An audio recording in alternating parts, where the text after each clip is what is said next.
네, 오늘도 내 영혼을 향해 선포하고 하나님 말씀 나누겠습니다. 지나간 시간은 결코 나를 붙잡을 수 없습니다. 나는 새로운 오늘을 살 것입니다. 아멘. 이 결단이 꼭 여러분들의 삶에 세워지게 되기를 축복합니다. 여러분들은 승부욕이 좀 있는 편이신가요? 전 어떨 것 같아요? 승부욕이 있을 것 같아요? 승부욕이 별로 없을 것 같아요? 있어요. 이게 항상 나쁜 쪽으로만 아니 뭐 나쁜 건 아니지만 여러분들이 생각하는 저의 이미지가 어떻길래 항상 물어보면 그래도 있는 그대로 표현해 주는 게 너무 좋은 것 같아요. 저는 승부욕이 참 심합니다. 저는 지고는 못 살아요. 저는 이겨야 돼요. 지면 재미가 없고요. 이기면 재밌어요. 공감하시는 분들 아마 많이 계실 것 같아요. 제가 2018년에 몽골 아울리치를 갔을 때입니다. 그때 제가 양재에 있는 대학부에서 사역을 하고 있었고요. 파트 전도사 2년 차였어요. 저희 팀 20명들과 함께 대학부 지체들을 데리고 몽골로 갔습니다. 그때 호스팅 하셨던 선교사님이 김지연 선교사님이신데 이번에 몽골 가는 선교사님이 김지연 선교사님이에요. 저희가 거기서 청소년 캠프를 했어요. 한 40-50명 데리고. 그런데 저희가 준비했던 프로그램 중에 뭐가 있었냐면 성경 퀴즈 대회가 있었어요. 그래서 몽골 아이들만 대상으로 한 게 아니라 저희 팀과 몽골 아이들이 끼케야 뭐 10살에서 16, 15 이런 친구들이었어요. 함께 해가지고 다 같이 성경 퀴즈 대회를 해가지고 1등을 가려보자. 문제는 물론 그쪽 교회에서 준비를 했습니다. 최후에 2인이 남았어요. 누가 남았을까요? 저희 팀 1명과 몽골의 10살짜리 꼬마 하나. 1대1로 남은 거예요. 마지막 승부를 하는데 막 다 맞춰가요. 계속 맞춰요. 최후의 질문이 딱 왔어요. 한 명이 떨어지고 한 명이 남았습니다. 누가 남았을까요? 우리 팀원이 남았어요. 제가 그 순간 우리가 선교를 왔다라는 것을 망각하고 야! 그 꼬마가 울었어요. 저희가 막 포효를 하면서 승리를 이겼다. 드디어 우리가 이겼다. 막 저희 팀하고 막 좋아해서 제가 막 기뻐해서 소리치니까 거기 계셨던 이제 그 몽골 선교사님들을 선생님들이라고 많이 표현하는데 빡시예요. 선생님 빡시. 그래서 거기 계신 빡시들이 한국 분들이죠. 전도사님 좋으시겠어요. 그 순간 나 지금 아울리치 왔지. 그 승리가 얼마나 그 부끄럽던지. 우리가 아울리치를 가서 좀 떨어져 주고 그 친구들이 좀 이겨야 좀 그 친구들의 삶에 좋은 추억이 있을 텐데 홀로 남은 그 친구를 울리고 왔던 경험이 있습니다. 참 부끄러운 얘기예요. 이기는 걸 좋아하는 건 그거는 나쁜 건 아니에요. 근데 우리가 이기더라도 잘 이겨야 되고요. 지더라도 잘 져야 돼요.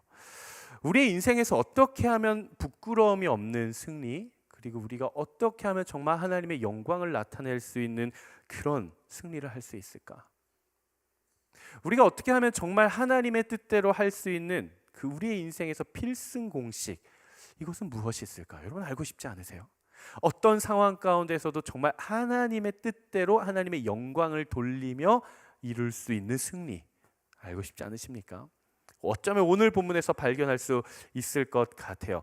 우리가 요한계시록을 함께 나누고 있는데요. 요한계시록 좀 어떠세요? 느낌이 좀 어떠세요? 어려운가요? 적용하기가 좀 까다로울 수도 있고 내용을 이해하는 게 좀 어렵기도 합니다.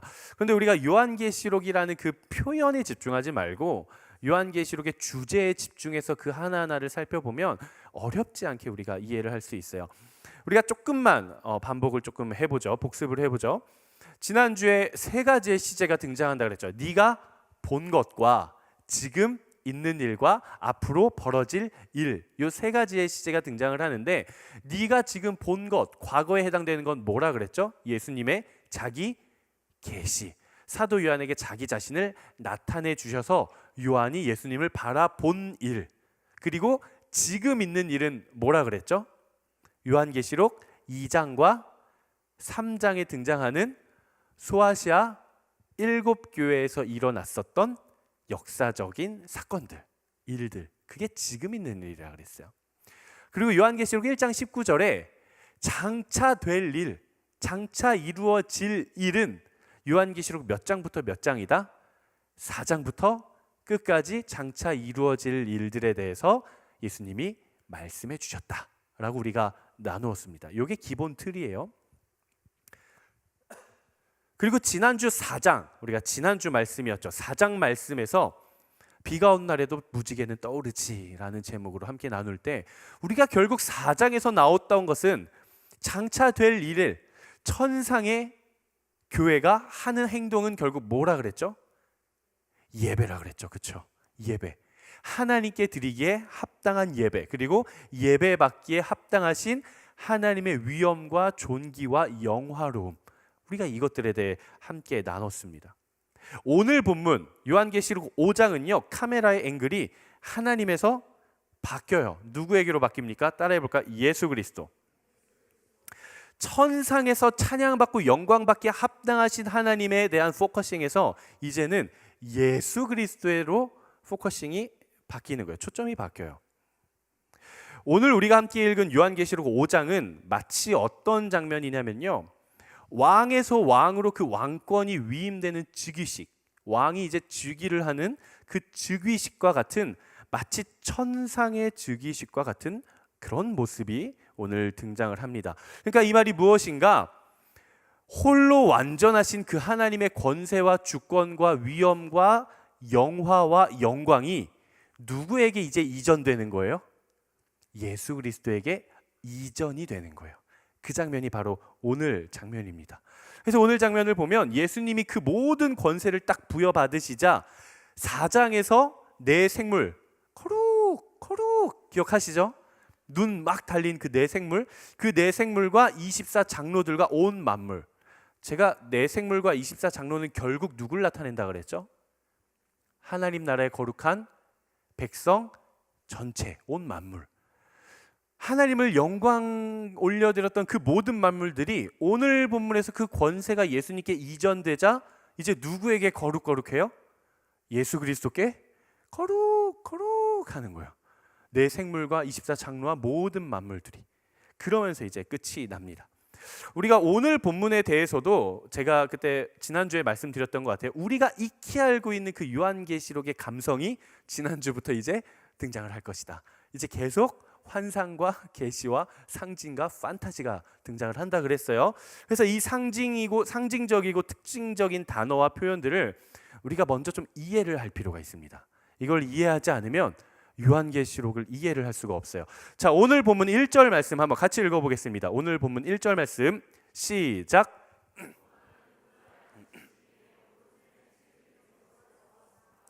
이것은 앞뒤로 기록되고 7인으로 봉한 것이었습니다. 자, 보좌에 앉으시니, 이 보좌가 지난주에 어떻게 표현이 되어 있었죠? 막 보석도 가득하고 막 무지개도 둘러싸져 있고 하나님의 찬란함을 표현하는 거라 그랬죠. 하나님이 이 보좌에 앉으시니, 이게 누구예요? 또 나는 보좌에 앉으신 이 한데, 보좌에 앉으신 이가 누구예요? 하나님이에요. 하나님. 하나님의 오른손에 책이 들린 것을 보았대요. 성경은 책이라고 기록을 하지만 조금 더 원어적인 의미를 보면 이런 파피루스 두루마리 같은 거예요. 근데 이것을 보니까 앞뒤로 기록이 되고 7인으로 봉한 것이다, 이렇게 되어 있어요. 제가 우리 지체들한테 물어봤어요.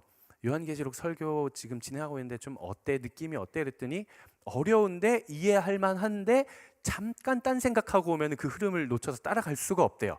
그래서 이제 여러분들이 정신을 똑바로 차려야 돼요. 옆에서 좀 존다. 어떻게 해야 돼요? 깨워야죠. 깨워야 돼요. 흔들어 깨워야 돼요. 아시겠죠? 한번 쳐봐요. 오케이, 한번 쳐서 깨워야 돼요.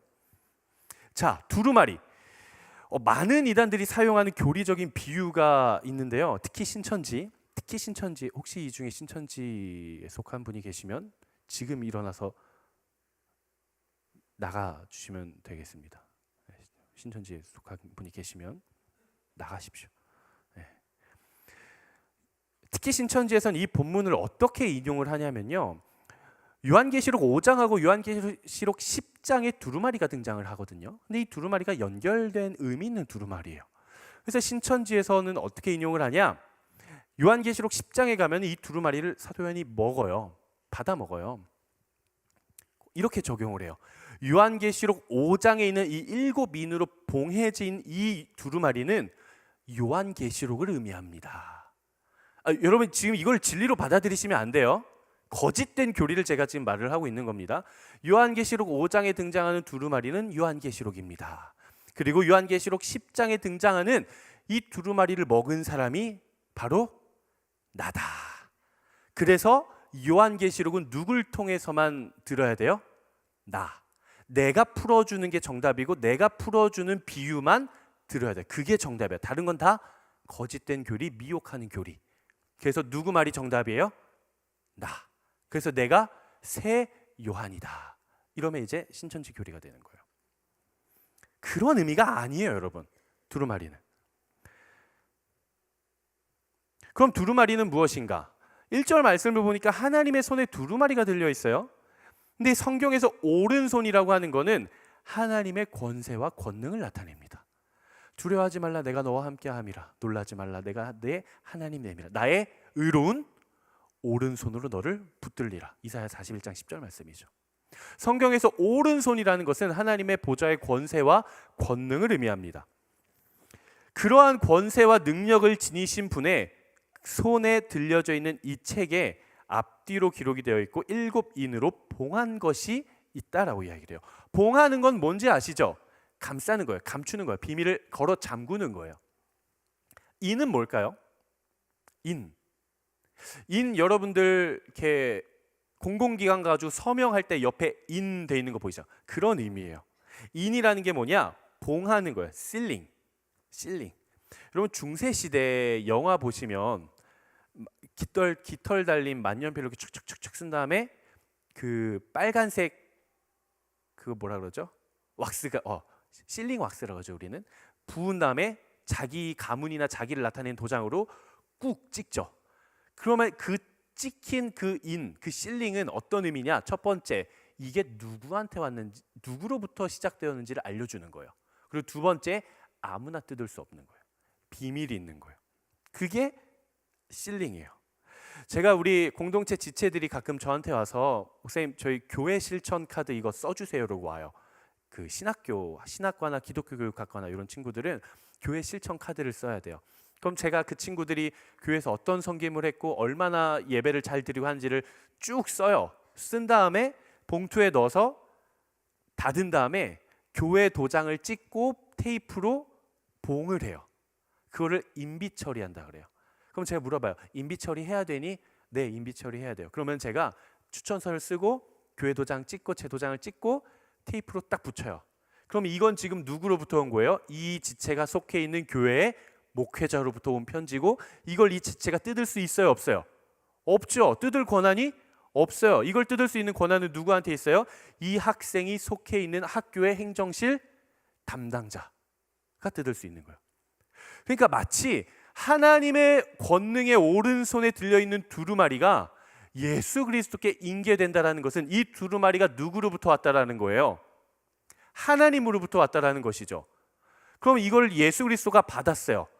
그 누구도 받을 수 없고 예수 그리스도가 받았어요. 그러면은 이 두루마리를 뜯을 권한은 누구한테 있다라는 거예요? 예수 그리스도 한 분. 그렇죠? 예수 그리스도 한 분. 그럼 그 두루마리에 써져 있는 내용은 무엇인가?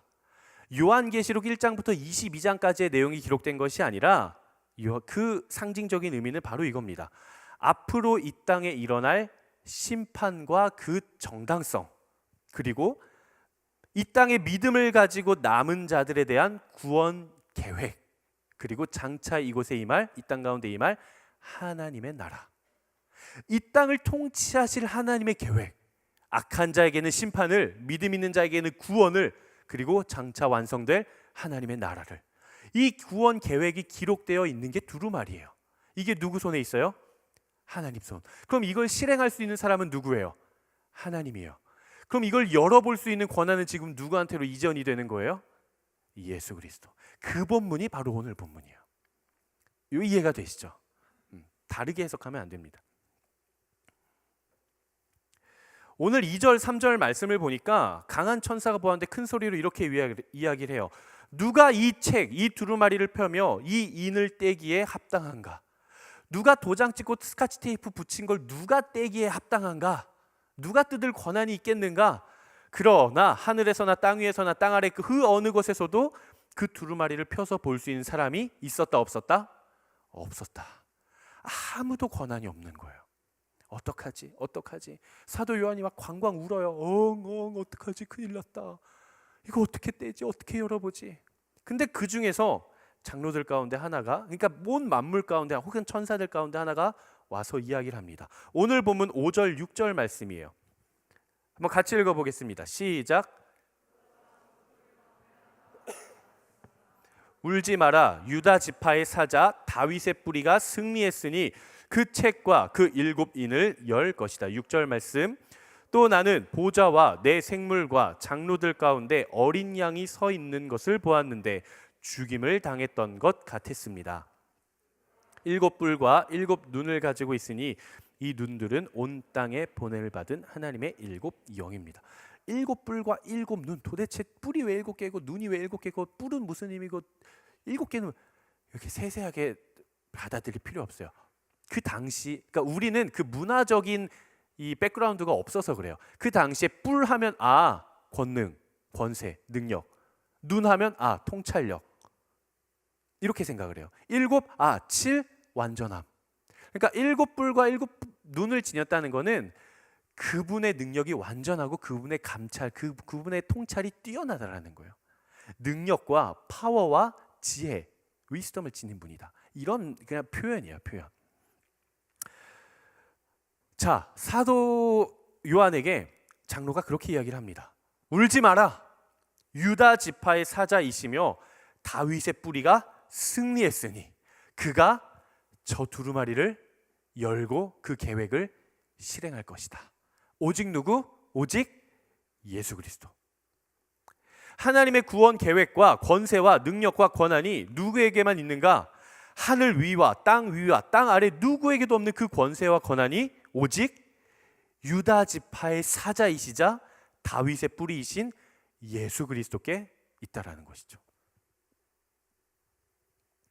그리고 이 권세를 받으신 유다 지파의 사자이자 다윗의 뿌리이신 예수님이 하나님의 손에 들려져 있는 두루마리, 그 구원 계획을 받아서 떼기 시작합니다. 그게 6장부터 나오는 7인 환상이에요. 7개의 봉해져 있는 실링 스탬프를 하나씩 그분이 떼는 거예요. 그분이 가진 권세로. 그래서 인이 떼어질 때마다 심판이 임하고 떼어질 때마다 심판이 임하고, 하나님의 구원 계획, 하나님이 가지고 계신 그 심판과 구원 계획의 권세가 예수 그리스도께 즉위, 위임이 되고 예수 그리스도께서 떼실 때 하나님의 계획이 이 땅 가운데 이루어지는 환상을 기록한 게 바로 요한계시록이라는 거예요.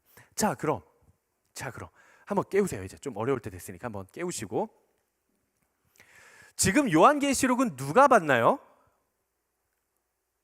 지금 요한계시록을 사도 요한이 썼잖아요. 그럼 이 요한계시록이라는 책을 읽는 1차 독자가 누구예요? 로마의 통치 아래에서 믿음을 가지고 생활하는 그리스도인들, 핍박 아래에 있는 그리스도인들. 그 사람들이 이 편지를 받아들었을 때 어떤 위로와 어떤 생각을 갖게 될까요? 우린 이 관점에서 요한계시록을 읽어야 돼요. 잘 생각해 보세요. 보좌했을 때, 지난주에 우리가 왜 하필 하나님의 능력을 나타내는데 왜 하필 보좌를 나타냈을까?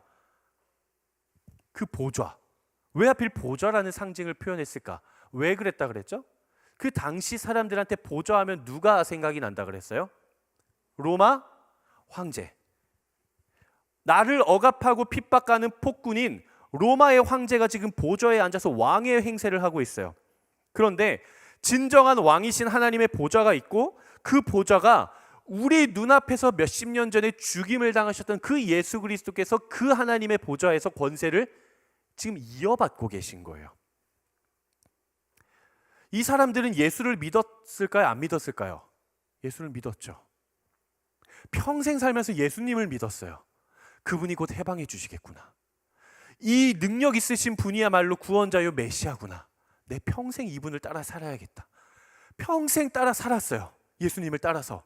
근데 왕의 보좌 아래에 있는 그 황제의 결정 아래 예수님이 어떻게 되셨어요? 어디에 달려 죽으셨죠? 십자가에 달려 죽으셨어요. 그 당시 십자가가 뭐냐면요, 로마 정부가 가할 수 있는 최고의 심판 형벌이에요. 아주 극악 범죄자에게 주는 로마의 형벌이 바로 십자가형이에요. 아무한테나 안 줘요. 제일 잔인하고 극악 무도한 범죄자를 심판하는 도구가 바로 십자가였어요. 예수님을 평생 따랐던 사람들이 그토록 구원자라고 믿은 그 예수가 보좌에 앉아있는 그 로마 황제의 처결 명령에 따라 십자가에 달려 죽었어요. 내가 가장 믿고 가장 신뢰하고 가장 따랐던 그 사람이 잔인무도한 극악의 형벌대 위에서 처참한 패배와 함께 죽었어요. 그리고 그 황제는 여전히 보좌 위에 여전히 앉아 있어요. 그리고 그 핍박과 박해가 날로 극심해져 가요. 예수 믿었다는 이유 하나만으로도 내 옆에 친구들이 죽어가고 내 옆에 가족들이 죽어가고 나도 언제 죽을지 모르는 그런 상황 가운데 있어요. 바로 그런 상황 가운데 하나님께서는 사도 요한을 통해서 선포하시는 것입니다. 무엇을 선포하시는가? 진정한 왕이 누군가? 진정한 왕은 지금 눈앞에 보이는 보좌에서 앉아있는 저 로마의 황제가 아니라 누구다? 하나님이시다. 진정으로 보좌에 앉으신 분은 하나님이시고 온 만물이 결국 그를 경배하게 될 것이고 결국 하나님이 최후 승리를 이루실 것이다. 근데 그 하나님의 권세와 그 하나님의 능력과 그 하나님의 주권과 그 하나님의 영광이 지금 누구에게 이전이 되고 있는 거예요? 내가 평생 믿고 따랐으나 로마의 형벌대 위에 처참한 패배를 겪은 그 예수 그리스도, 죽음으로써 끝나버린 그 예수 그리스도가 진정한 왕이신 하나님의 보좌 옆에서 그 권위를 이어받고 계신 거예요. 이제는 더 이상 예수 그리스도는 내 눈앞에서 처참하게 죽으신 패배자, 범죄자가 아니라 온 땅을 다스리실 왕이시며 온 나라의 통치권이 그에게 부여가 된 거예요. 그는 영원히 우리를 다스려 주실 왕이세요. 내 눈앞에서 죽으신 그 예수 그리스도, 내 눈앞에서 처참한 패배로 끝난 것 같았던 그 예수 그리스도가 알고 보니 진짜 왕이었던 거예요. 진짜 우리를 다스리실 분, 진짜 우리를 통치하실 분, 진짜 영원히 죽지 않고 영원 속에서 영광 받으실 분, 최후 승리를 마침내 이루신 분, 그분이 바로 예수 그리스도라는 것이죠. 지금 그걸 전하고 싶은 겁니다. 예수 그리스도의 승리의 방법을 보십시오. 예수 그리스도께서 구원하신 방법을 보십시오. 세상과 같습니까? 세상과는 달라요. 예수 그리스도께서 십자가에 달려 죽으셨을 바로 그 순간에 로마 황제는 그렇게 이야기를 했겠죠. 내가 승리했다. 내가 이겼다. 왜냐? 예수 그리스도가 눈앞에서 죽으셨으니까. 눈앞에서 패배했으니까. 내가 세운 법대로 그 법 아래에서 예수 그리스도를 내가 처형했으니까 내가 승리했다라고 생각을 했을 것입니다. 하지만 그렇지 않죠. 우리 예수님은 잠깐의 패배를 참으시고 인내하셔서 결국 영원한 승리를 우리에게 가져다 주시는 분이세요. 여러분 기억하십시오. 진정하고 영원한 승리, 우리가 인생 가운데 우리가 삶의 자리에서 진짜 붙잡아야 할 영원한 승리는 외관상의 패배로부터 오는 거예요. 세상에 맞서는 불의는 십자가의 희생적인 사랑을 통해서만 극복이 되는 거예요. 우리는 바로 이 지점에서 예수 그리스도를 믿고 따르는 자들이 내가 신앙을 가지고 있다, 내가 예수 그리스도를 믿는다, 예수님의 제자로서 살아간다라고 하는 우리가 어떻게 세상을 살아가면서 승리하는 인생으로 살아갈 수 있을지 예수님의 필승 공식을 우리가 보게 되는 거예요. 오늘 본문을 보니까 그 장로가 사도 요한이 울고 있는데 아무도 이 인을 뗄 자가 없구나, 아무도 하나님의 계획을 성취할 자가 없구나 울고 있는데 장로가 와서 울지 마라. 누가 승리하였다? 유다의 사자. 유다의 사자요, 다윗의 뿌리가 이미 승리하셨다 선포하는 거예요. 어떤 이미지입니까? 유다의 사자, 다윗의 뿌리. 다윗이 누구예요? 농부예요? 다윗이 목수였나요? 뭐였어요? 왕. 왕에게는 뭐가 있어요? 군사력, 권력. 유다의 사자. 그러니까 지금 이 예수님에게는 뭐가 있어요? 위엄과 능력과 군사력과 권세와 권력과 슈퍼파워가 예수님께 지금 있는 거예요. 용맹함. 그런데 그가 승리를 이루신 모습을 보니까 사자의 승리를 이루셨습니까? 아니면 어린 양으로 승리를 이루셨습니까? 그가 이루신 모습은 사자가 아니라 어린 양이었어요. 예수님께서 세상을 이기신 승리의 방법은 그가 가지고 있는 군사적인 힘이 아니라 십자가에서 죽임을 당해 이루신 승리라는 거예요. 역설적이죠. 이해할 수가 없어요. 납득이 되지 않아요. 리즈너블하지 않아요. 합리적이지 않아요. 하지만 그것이 예수님이 진정한 승리, 영원한 승리, 최후 승리를 가져오는 유일한 방법이었다는 거예요. 엔드게임 보셨어요? 엔드게임 보셨어요? 어벤져스 엔드게임 보셨어요? 타노스를 이길 유일한 한 가지 방법. 닥터 스트레인지가 그러죠. 아이언맨한테, 토니 스타크한테, 토니 스타크 죽기 전에 유일한 방법. 여러분, 하나님은요 신의 길을 포기하고 인간으로 오심으로써 그 사랑을 드러내셨어요. 예수님은요 살기를 포기하고 죽으심으로써 그의 사랑을 드러내셨어요. 여러분, 이것을 당연하게 생각하면 안 됩니다. 하나님은 내가 신인 것을 포기하고 내가 인간이 됨으로써 우리를 향한 사랑을 표현해 주셨어요. 예수님은 내가 사는 것을 포기하고 죽으심으로써 우리에 대한 사랑을 드러내 주셨어요. 그게 사랑이요 진정한 승리예요. 예수님은 위용찬 사자셨지만, 위엄 있는 사자였지만, 용맹한 사자셨지만, 그에게 그러한 능력이 있고 주권도 있고 권력도 있고 명분도 있으셨지만 사용하지 않으셨다라는 거예요. 그가 사용하신 유일한 한 가지의 방법은 그냥 어린 양으로 십자가에 달려 죽으신 거라는 거예요. 우리가 잘 알고 있는 찬양이 있어요.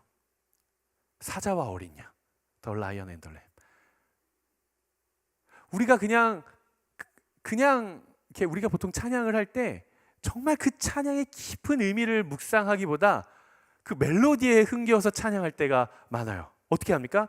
우리 주는 사자, 유다의 사자. 제가 그때 우리 주는 치타 아니라 그랬죠. 우리 주는 사자, 유다의 그 사자, 크게 포효하며 함께 싸우시네. 주 앞에 모두 경배하리.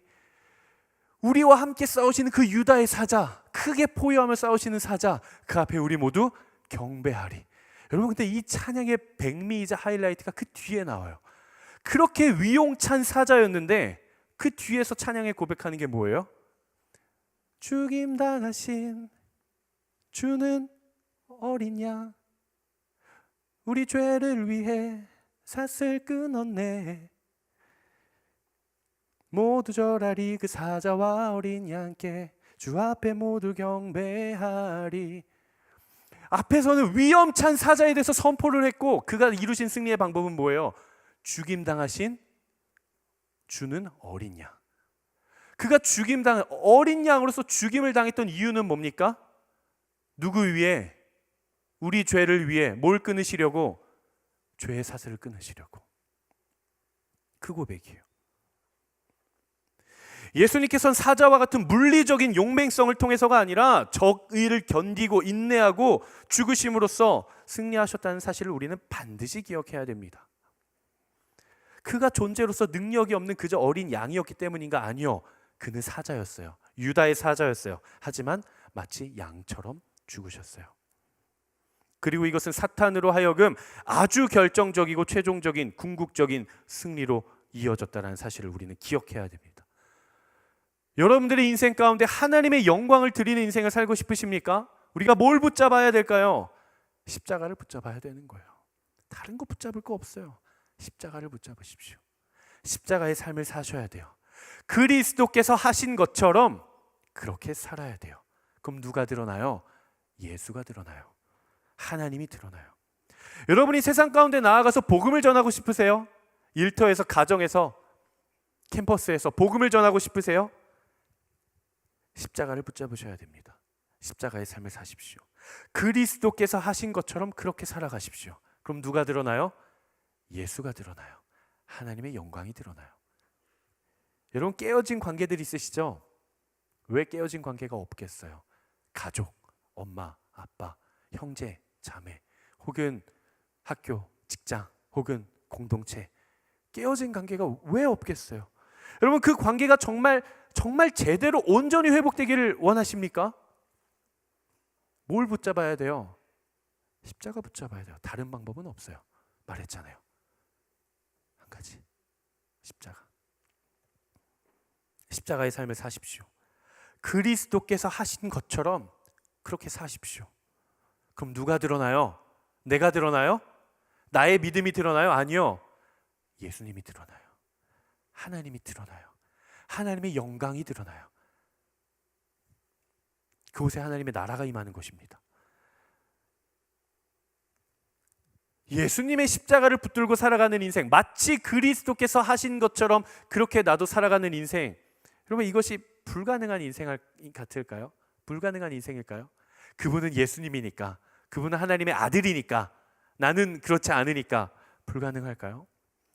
최소한 예수님께서는 그 길을 열어주셨어요. 우리가 예수님을 따라 살아갈 수 있는 길, 방법, 필승 공식을 이룰 수 있는 승리 비결, 그게 뭘까요? 따라해 봅시다. 기도. 그게 기도예요. 오늘 본문 7절 8절 말씀 한번 읽어보겠습니다. 7절 8절 말씀 시작.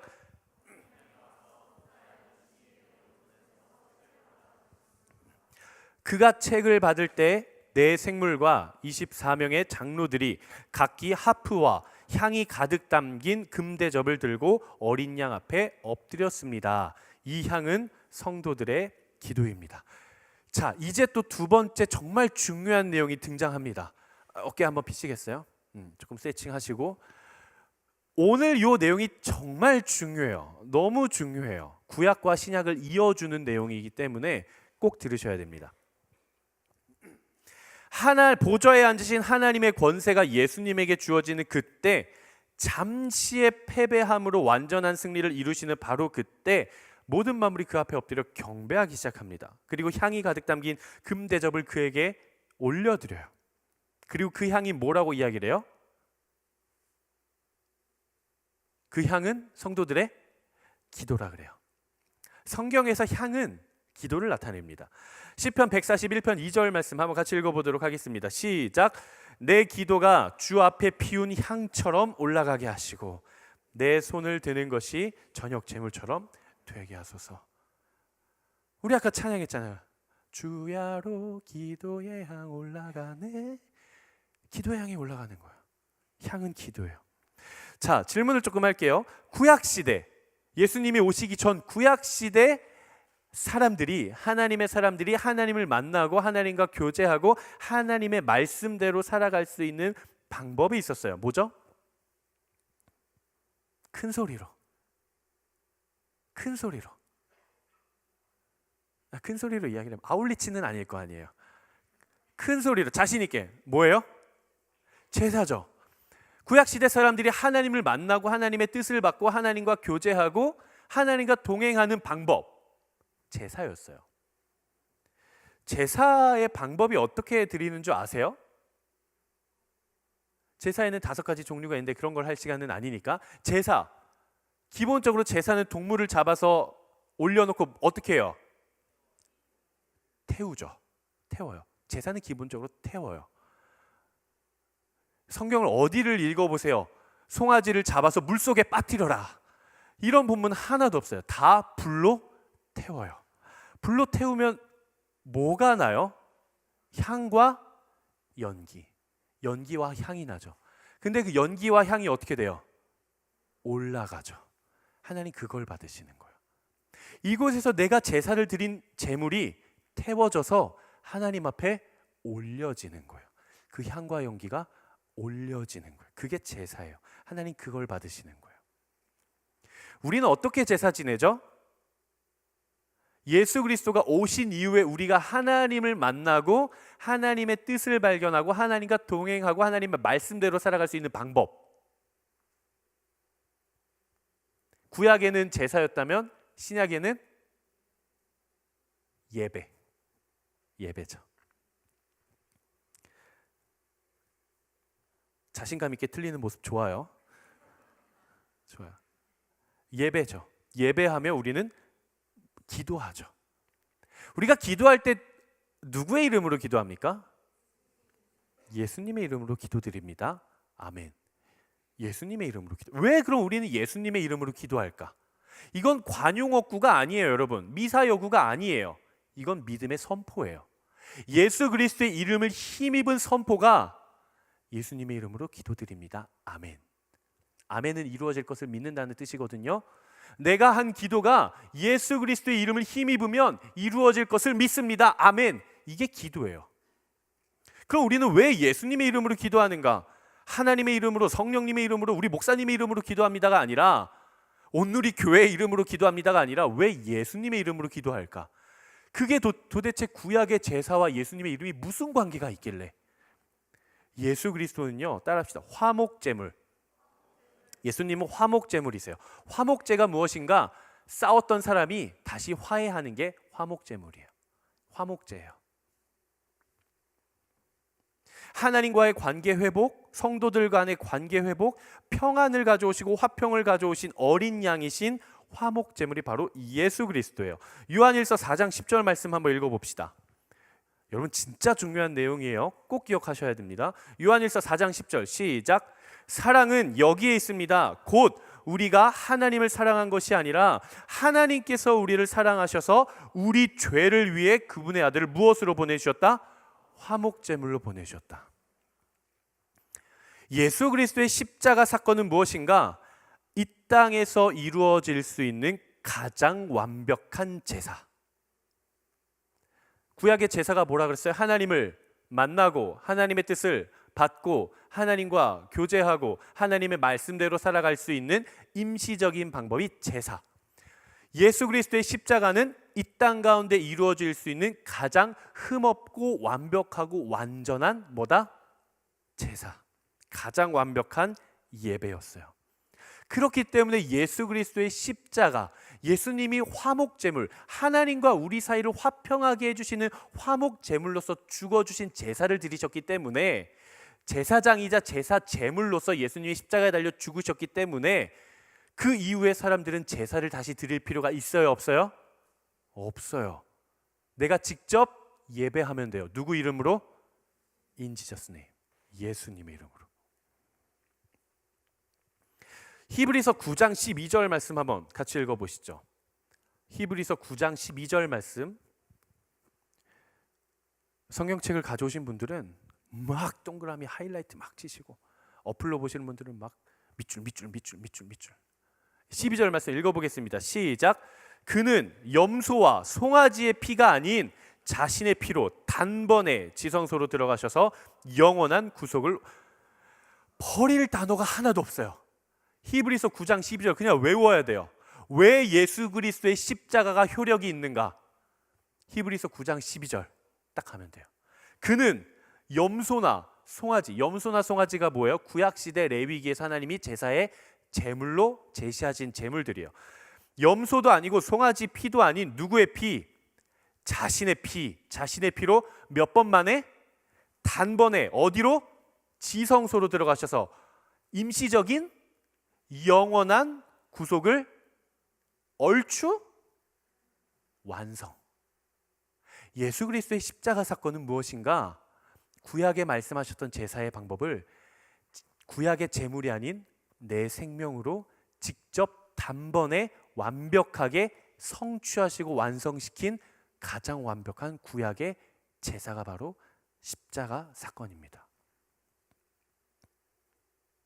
그렇다면 예수 그리스도의 십자가 사건 이후의 사람들은 하나님을 만나고 하나님의 뜻을 받고 하나님을 예배하고 하나님과 교제하기 위해 소위 제사라는 것을 이젠 어떻게 드리면 돼요? 예수의 이름으로. 예수님의 이름으로. 우린 그럼 기도할 때 어떻게 기도하면 돼요? 예수님의 이름으로. 예수님의 이름으로 기도드린다는 것은 그냥 습관적인 미사 요구가 아니라 능력의 선포이자 믿음의 선포예요. 무엇을 기반으로 한? 가장 완벽한 제사였던 십자가 사건을 기반으로 한 믿음의 선포예요. 우리는 내 뜻대로 기도하지 않습니다. 내 계획대로 기도하지 않아요. 내 자랑으로, 내 의로 기도하지 않아요. 우린 무엇으로 기도해요? 예수 그리스도의 이름으로 기도합니다. 그럼 기도는 뭐예요? 우리 기도 왜 해야 돼요? 기도는 무엇을 나타냅니까? 기도는 하나님의 능력이 나에게 흘러 들어오는 통로가 되는 거예요. 마치 하나님의 권세가 예수 그리스도, 어린 양 대신 예수 그리스도에게 그 권세가 즉위되었듯이 내가 그 이름으로 하나님 앞에 기도하는 것은 하늘의 뜻이 땅에 이루어진 것처럼 하나님의 뜻이 내 삶에 이루어지게 해주십시오라는 통로가 되는 것입니다. 기도라는 것은 예수 그리스도의 십자가의 능력과 선하심이 나에게 채워지는 통로가 되는 거예요. 그게 기도예요. 여러분들의 기도를 과소평가하지 마십시오. 여러분, 나의 기도를 과소평가하지 마십시오. 내 믿음 가지고 그냥 기도하는데 이루어질까? 이루어져요? 이루어지지 않아요? 왜요? 훌륭하시네. 훌륭하네. 내가 기도를 말빨 있게 잘해서? 아니요. 내가 신앙의 연차가 길어서? 아니요. 내가 목사니까? 아니요. 내가 어떤 걸 힘입어 기도하기 때문에, 예수 그리스도의 이름으로 기도하기 때문에. 여러분, 내가 기도해놓고 믿지 않는다라는 것은요, 예수님의 십자가 사건을 믿지 않는 거랑 똑같아요. 내가 예수님의 이름으로 기도해놓고 내가 그것을 이루어질 것을 믿지 않는 것은 예수님이 나를 구원하셨다는 그 사실을 나는 믿지 않는 거예요. 똑같은 의미예요. 여러분, 기억하십시오.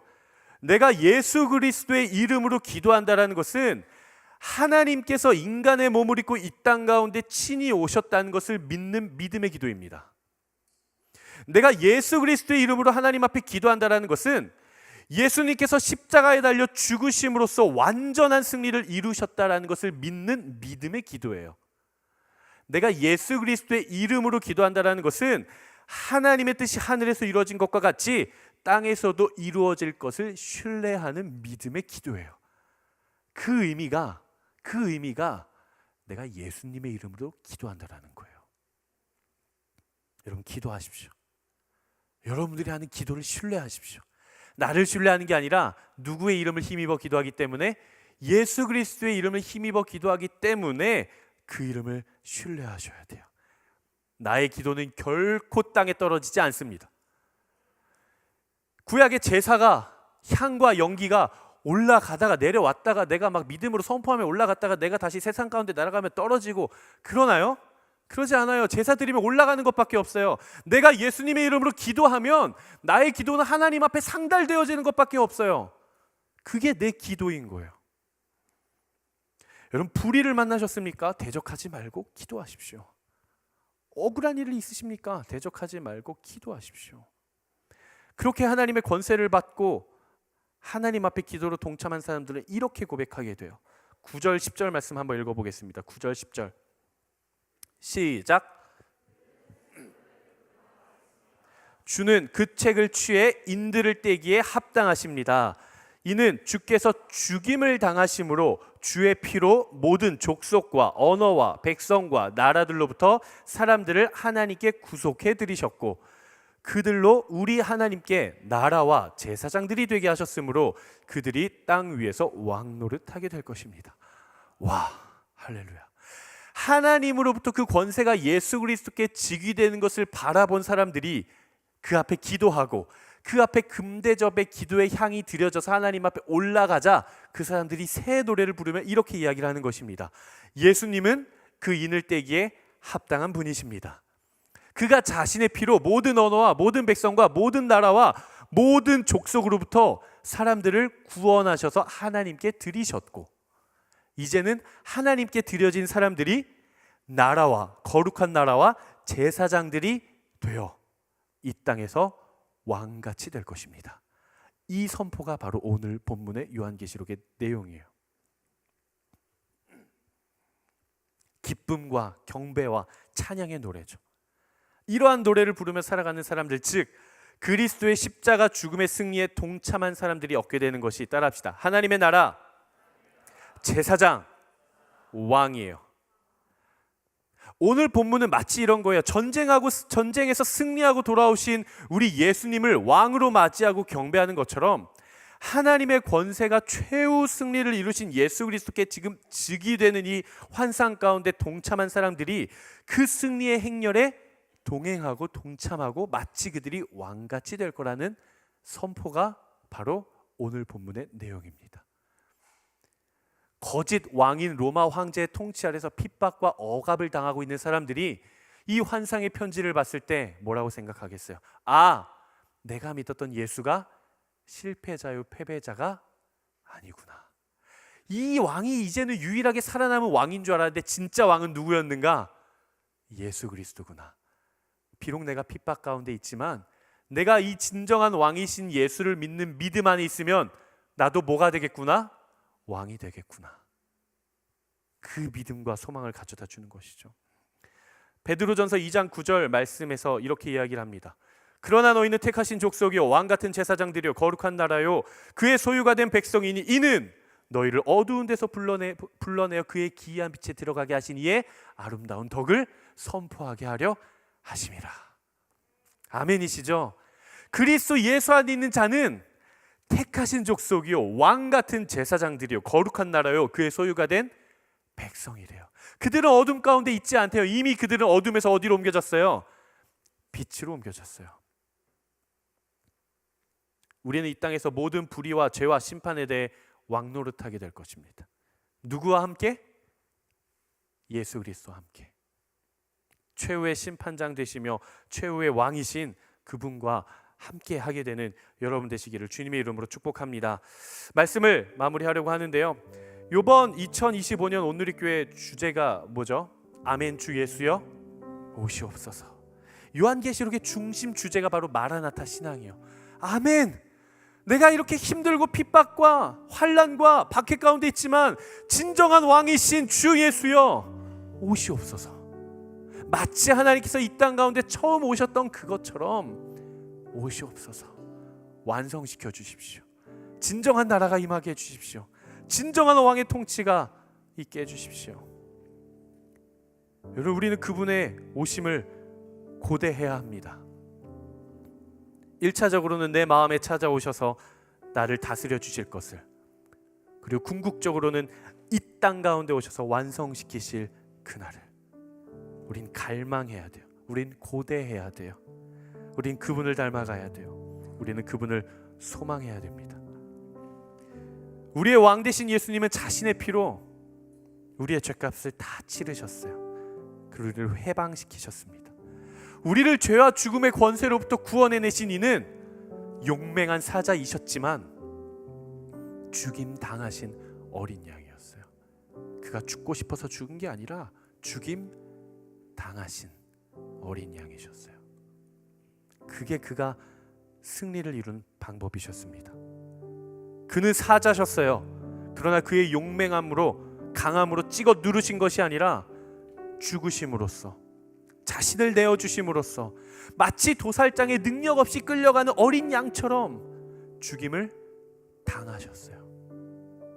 그러나 그것이 그의 완전한 최후의 승리 비결이었다는 거예요. 그가 이기신 방법이에요. 빌립보서 2장 5절 이후의 말씀은 우리에게 이렇게 권면합니다.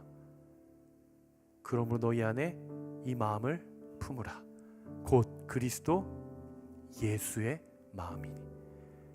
그는 근본 하나님의 본체시나 하나님과 동등됨을 취할 것으로 여기지 아니하시고 오히려 자기를 비워 종의 형체를 가지사 사람들과 같이 되셨고 죽기까지 순종하셨으니 곧 십자가에 죽으심이라.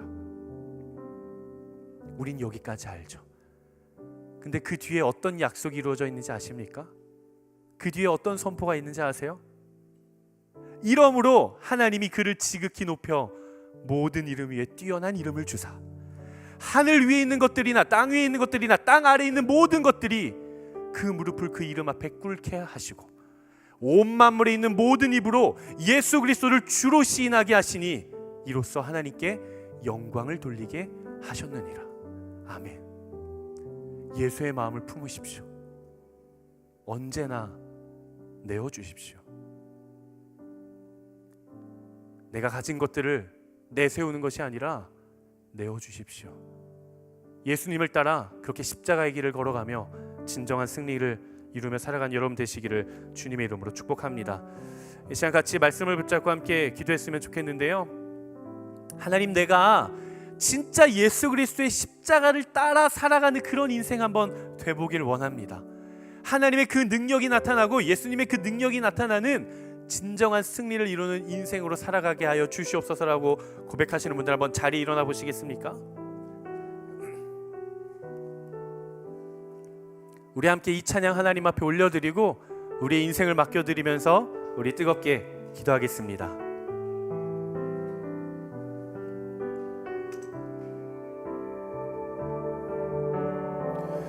이 세상 가장 아름다운 순종의 눈물, 온 세상 다시 빛나게 한 생명의 눈물, 그가 이 땅에 오신 이유, 그가 이 땅에 오신 아멘. 이유, 주님 그렇습니다. 죽어야 살게 되고 주님, 주님이 선택하신 그 길이 바로 이 길입니다. 저야만 승리하는 아멘. 놀랍고 영원한 신비, 지으신 그대로 회복시킨 우리의 창조주 그리스도, 십자가의 길로 아버지 뜻 이루셨네. 그가 이 땅에 오신 이유, 이제 우리에게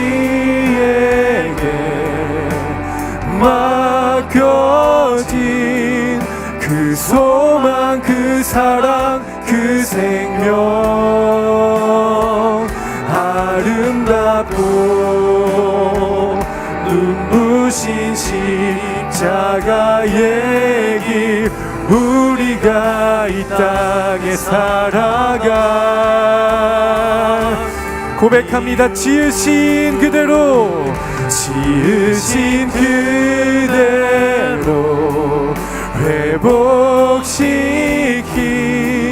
우리의 창조주 그리스도, 십자가의 길로 아버지 뜻 이루셨네. 그가 이 땅에 오실 이유, 이제 우리에게 맡겨진 그 소망, 그 사랑, 그 생명, 아름답고 눈부신 십자가의 길, 우리가 이 땅 우리 시간 예수 그리스도를 바라보시며 고백합니다. 지으신 그대로, 지으신 그대로 회복시킨 우리의 창조주 그리스도, 십자가의 길로 아버지 뜻 이루셨네. 그가 이 땅에 오실 이유, 이제 우리에게 맡겨진 그 소망, 그 사랑, 그 생명, 아멘. 아름답고 이루신 십자가의 길, 우리가 이 땅에 살아갈 우리 시간 기도하며 나아가겠습니다. 예, 주님, 우리가 눈을 들어 어린 양 되신 예수 그리스도를 바라보게 하여 주시옵소서. 이 땅 가운데 오신 이유, 죽어야 살게 되고 져야만 승리하는 그 놀랍고 영원한 신비를 이루신 하나님의 뜻을 따라 살아가는 우리의 인생이 되게 하여 주시옵소서. 어린 양 되신 예수 그리스도께서 십자가의 길로 아버지의 뜻을 이루신 것처럼 우리도 십자가를 따라 아버지의 뜻을 이루며 살아가는 인생 되게 하여 주시옵소서. 이 시간 주여 세 번 외치며 기도합니다. 주여!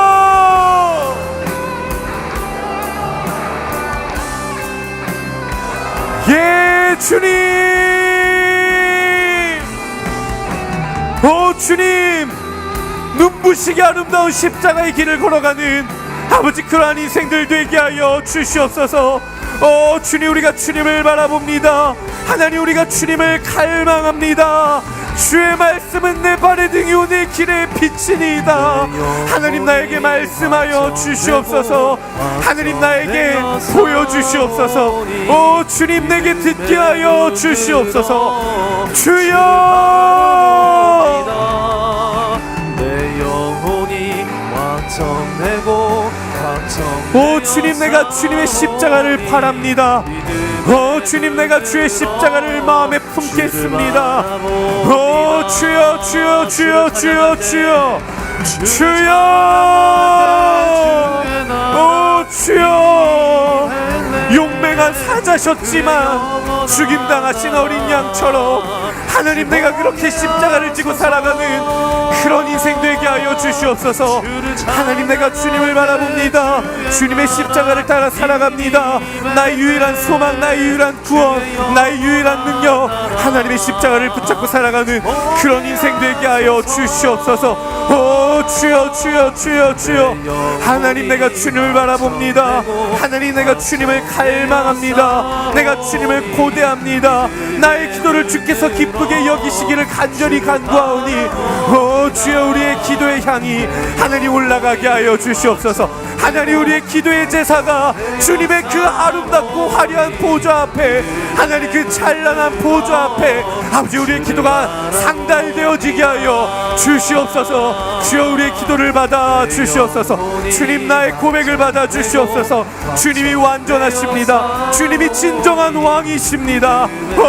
주님, 주를 바라봅니다. 내 영혼이 확정되고 확정되어 사오니 믿음의 눈을, 우리 시간 믿음의 눈을 들어 고백합니다. 내 영혼이 확정되어 사오니, 내 영혼이 확정되고 확정되어 사오니 믿음의 눈 들어 주를 바라봅니다.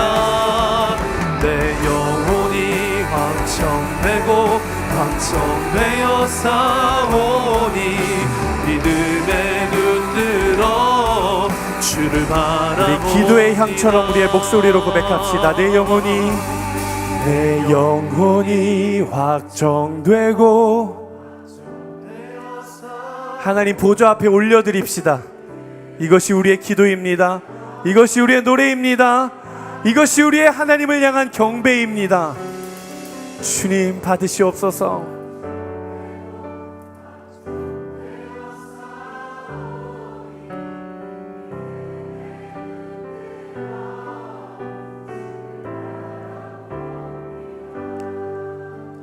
아멘. 우리 살아계신 하나님 앞에 모든 영광의 박수 올려드리겠습니다. 아멘. 주님 홀로 완전하신 분이십니다. 주님 찬란한 영광의 빛을 입고 계신 분이십니다. 하늘 위에서나 땅 위에서나 모든 권세가 주님의 손에 맡겼음을 고백합니다. 주님 홀로 영광 받아 주시옵소서. 아멘.